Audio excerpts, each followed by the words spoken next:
कौवा और जुगनू। एक वक्त की बात है, एक जंगल में एक जुगनू रहा करता था।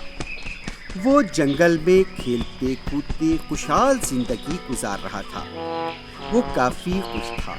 एक दिन एक कौवे ने जुगनू को देख लिया और उसे खाने के लिए अपना मुंह खोला, लेकिन जुगनू बच गया और कहने लगा, दोस्त, मेरी एक बात सुनो।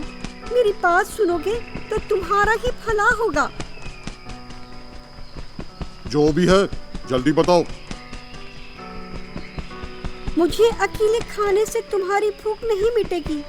मैं तुम्हें ऐसी जगह ले जाऊंगा जहाँ तुम्हें कई जुगनू मिलेंगे। अगर तुम मुझे अभी खा लोगे तो वो जगह तुम्हें कैसे मालूम होगी? जुगनू की बातें सुनकर कौवे का लालच बढ़ने लगा। उसने कहा, ठीक है, जल्दी बताओ। तब जुगनू कौवे को लेकर एक जगह पहुंचा जहां कुछ लोग आग सेक रहे थे। कुछ वक्त के बाद वो लोग वहां से चले गए।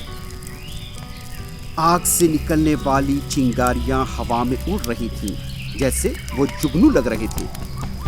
जुगनू ने चिंगारियों को कौवे को दिखाकर कहा, ये देखो, ये सब मेरी ही तरह जुगनू है। कौवे ने बगैर कुछ सोचे ही अपना मुंह खोल दिया और चिंगारियों को निगलने लगा। इसके साथ ही कौवे का पूरा मुंह जलने लगा।